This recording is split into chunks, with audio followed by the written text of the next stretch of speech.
తెలంగాణ ప్రభుత్వం 42% రిజర్వేషన్లు బీసీలకు ఇవ్వాలని మొత్తం రాష్ట్ర వ్యాప్తంగా కుల సర్వే నిర్వహించి శాసనసభ ద్వారా చట్టాన్ని చేసుకొని గవర్నర్ గారి ఆమోదం పొంది రాష్ట్రపతి దగ్గర పెండింగ్ ఉన్న అంశం అందరికీ తెలుసు.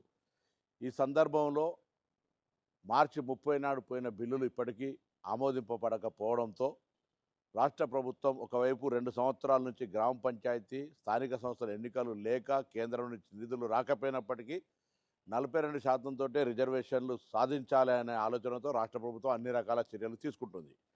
ఈ సందర్భంగా శాసనసభలో అన్ని రాజకీయ పార్టీల మద్దతుతోటి బిల్లులు పాస్ చేసినప్పటికీ దీనిలో ప్రధానమైనటువంటి నిర్ణయం తీసుకోవాల్సిన కేంద్ర ప్రభుత్వం మౌనంగా ఉండడము, తదుపరి చర్యలు తీసుకోకపోవడం వల్ల ఈ అమలు జరగడానికి జాప్యం జరుగుతోంది.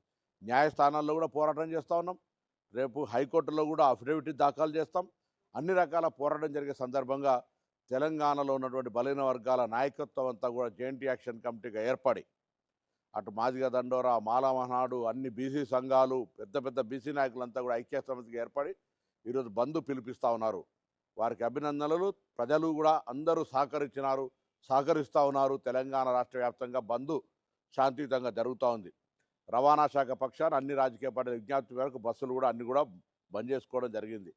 ప్రజలకు కొద్దిగా అసౌకర్యమైనప్పటికీ కూడా బంద్ ప్రభుత్వాలపై ప్రభావం పడడానికి, ముఖ్యంగా ఎక్కడైతే కేంద్రంలో పెండింగులు ఉందో ఈ రాష్ట్రం నుంచి ప్రాతినిధ్యం వహిస్తున్న కిషన్ రెడ్డి గారు కానీ, బండి సంజయ్ గారు కానీ, భారతీయ జనతా పార్టీ ఎంపీలంతా తెలంగాణ బలహీన వర్గాల, తెలంగాణ ప్రజల ఆకాంక్షను కేంద్రానికి చెప్పే ప్రయత్నం చేయండి.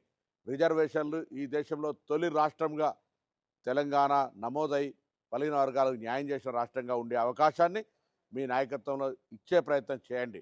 లేదా తెలంగాణ ప్రజల ముందు దోషిగా నిలబడేటువంటి పరిస్థితి వస్తుంది. కాబట్టి భారతీయ జనతా పార్టీ విజ్ఞప్తి చేస్తున్నా, రాజకీయం లేదు, విమర్శ లేదు. ఈరోజు బాధ్యత మీది, కేంద్రంలో ఉన్న బాధ్యత మీది. రాష్ట్ర వ్యాప్తంగా మా బాధ్యతలన్నీ నిర్వహించినాం. మళ్ళీ ఏ చట్టమైనా ఏ న్యాయస్థానంలోనైనా మా వాదన వినిపించడానికి సిద్ధంగా ఉన్నాం.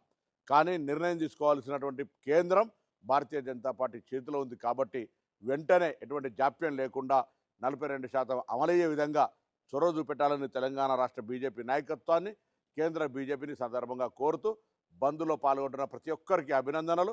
ఈ ఆకాంక్ష ఆనాటి తెలంగాణ ఉద్యమ స్ఫూర్తితోటి ఏ విధంగా అయితే జాయింట్ యాక్షన్ కమిటీగా నడిచిందో ఈ జాయింట్ యాక్షన్ కమిటీ 42% రిజర్వేషన్ సాధించేంత వరకు పోరాటం కొనసాగాలే, ముందుకు నడవాలని శుభాకాంక్షలు తెలియజేస్తూ వారందరి నాయకత్వంలో తెలంగాణ ప్రభుత్వం తప్పకుండా ప్రజాపాలన ప్రభుత్వం 42% కట్టుబడి ఉందనే మాటని సందర్భంగా తెలియజేస్తాను.